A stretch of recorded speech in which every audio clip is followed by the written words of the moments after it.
अरे क्या क्या करूं मैंने इसका?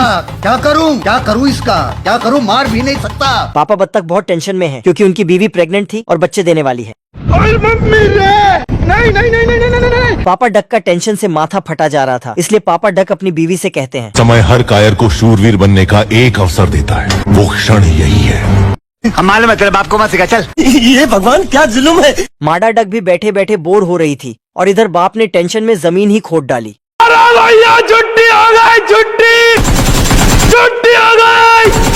माडा डक ने 4 छोटे छोटे और प्यारे प्यारे बच्चों को जन्म दिया। हम बन गईली रे बाप, तोहनी बन गईला चाचा। हम बन गईली रे बाप, तोहनी बन गईला चाचा। पिता डक अपने बच्चों को देखकर बहुत खुश था। तभी माड़ा बत्तख को कुछ कुछ होने लगा और बत्तख के घोंसले से एक 5वां अंडा निकला जिसका आकार काफी बड़ा था। पापा बत्तख अंडे को चेक कर रहे थे, तभी अंडे से 2 बड़ी बड़ी टांगे बाहर निकली। भाई यहाँ पे क्या हो रहा है? भाई यहाँ पे क्या हो रहा भाई? तभी अंडे वाले बच्चे ने अपना चेहरा दिखाया। मतलब ये एक मिनट रुको, तुम खुद देखो, ये देखो, है मुझसे कोई स्मार्ट? खुद नहीं, तुम खुद दे।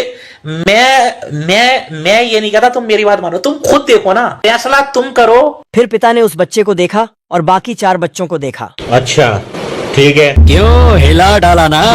फिर पति पत्नी ने सामने से उसको देखा। ये गड़बड़ है बाबा। पति को लगा कि उसकी बीवी ने उसे धोखा दिया। मेरा बेटा हो ही नहीं सकता, ये मेरा बेटा हो ही नहीं सकता। पत्नी निर्दोष होने का दावा करती रही, पर फिर भी पति, पूरे मोहल्ले मेरी बेइज्जती करवा रहे, खुद तो बदनाम है, कालू चोर की लड़की। ओए हेलो, जाके खुद को देख नशेड़ी बेवड़े। सब अब एक बात बताओ, ऐसी औरतों को बेल्टों से नहीं मारना चाहिए? बहुत मजा आ रहा है यहाँ पे। क्या ये भी कह रहे बेल्टों से मारना चाहिए, वो भी मोटे बक्कल वाली, सीधा दांतों में मारो। जैसे बहुत देखे हैं। देखेगी ना जब धंधा करती है तो।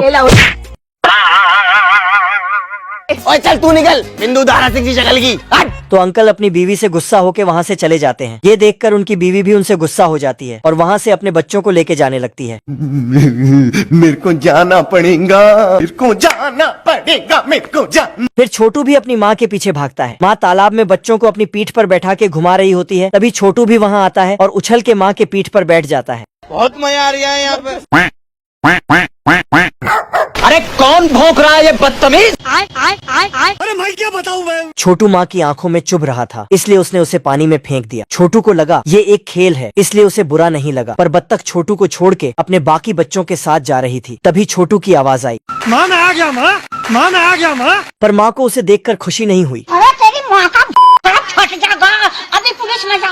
बत्तख ने छोटू को बहुत ही बुरी तरह से डांट कर वहाँ से चले जाने को कहा। उसके अपने भाइयों ने भी उसे स्वीकार नहीं किया और उसे वहीं छोड़कर वे सभी वहाँ से चले गए। ये भगवान क्या जुल्म है। उनके जाने के बाद छोटू ने खुद को देखा और सोचने लगा कि क्यों उसकी माँ और भाइयों ने उसे नकार दिया। तभी उसने अपना चेहरा पानी में देखा। एक पल के लिए छोटू डर गया, पर वो वापस खुद को देखने आया। अरे देवा, ये गड़बड़ है बाबा। खुद को देखने के बाद छोटू समझ गया कि क्यों उसकी माँ और भाइयों ने उसे नकार दिया था। इसलिए छोटू ने उनकी जिंदगी से बहुत दूर चले जाने का फैसला किया और रोते हुए वहां से जाने लगा। थोड़ी देर चलने के बाद छोटू को किसी की आवाज आई।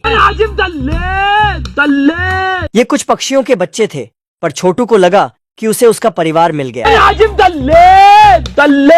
इसलिए छोटू फटाक से ऊपर चढ़ गया और एक अच्छे भाई की तरह उनसे जाके मिल गया। छोटू बहुत खुश था।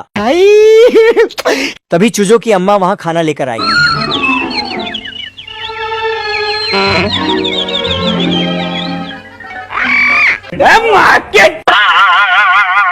मामो तेरा बहन के महावीर वाला दब दब दब दब दब दब दब दब दब दब। तेरी बहन का। अरे दादा रे,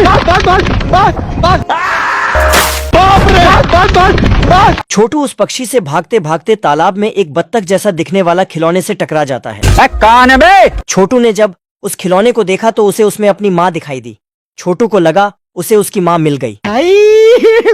हे भगवान, तेरी लीला अपरंपार है। छोटू उस खिलौने से मिलकर बहुत खुश था। उसे उसमें अपनी माँ नजर आ रही थी, इसलिए छोटू ने अपने पिछवाड़े को हेलीकॉप्टर बनाया और उछलकर उस खिलौने के ऊपर चढ़ गया। मौसम तो ऐसा लग रहा है दिल गार्डन गार्डन हो रहा है। बहुत मजा आ रहा है यहाँ पे, क्या लबे सीरी सा लग रहा है, दिल गार्डन गार्डन।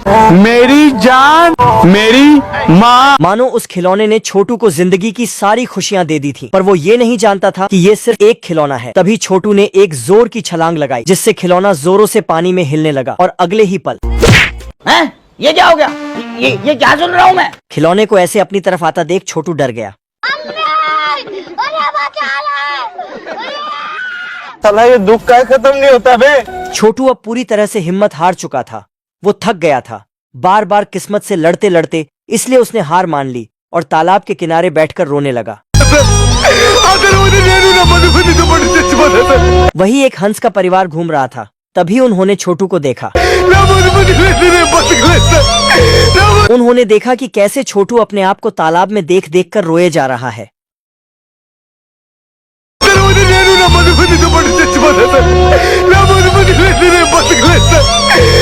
छोटू को ऐसे रोता देख हंस के बच्चे छोटू के पास आए। भाई यहाँ पे क्या हो रहा भाई? फिर उन सभी ने छोटू को जोर की आवाज लगाई। महेश दल्ले! अरे कौन भौंक रहा है ये बदतमीज? ये सब क्या देखना पड़ रहा है? अच्छा है मैं अंधा हूँ। महेश दल्ले! हंस के बच्चों को देखकर छोटू अपने सारे गम एक पल में भूल गया और तालाब में उनके साथ खेलने लगा। एकदम इन्होंने वक्त बदल दिया, जज्बात बदल दिए, जिंदगी बदल दी। तभी हंस ने बच्चों को आवाज लगाई। उन सभी ने सुना और भाग के अपनी माँ के पास आ गया। छोटू ये देखकर उदास हो गया और वहाँ से जाने लगा, क्योंकि वो दोबारा अपनी उम्मीदों को टूटते हुए नहीं देख सकता था। लेकिन तभी हंस और उसके बच्चे तुरंत छोटू के पास आए और उसे गले से लगाकर अपना लिया। दुनिया में सारी चीजें चली जाए, पैसा जमीन, लेकिन माँ को कुछ नहीं होना चाहिए। फिर छोटू अपनी माँ और भाइयों के साथ तालाब के रास्ते जा रहा था। तभी उसने अपना पहला परिवार देखा, जिसने उसे नकार दिया था। पर छोटू को खुश देखकर वो भी खुश हुए और उसे अलविदा कहा। आज छोटू बहुत खुश था, क्योंकि उसे उसकी माँ मिल गई, उसका परिवार मिल गया। जब वो उम्मीद हार चुका था, इस जिंदगी में कब क्या हो जाए कोई नहीं जानता है। अब छोटू अपने घर जा रहा है और आप भी MC क्लिप्स को सब्सक्राइब करके ही जाना।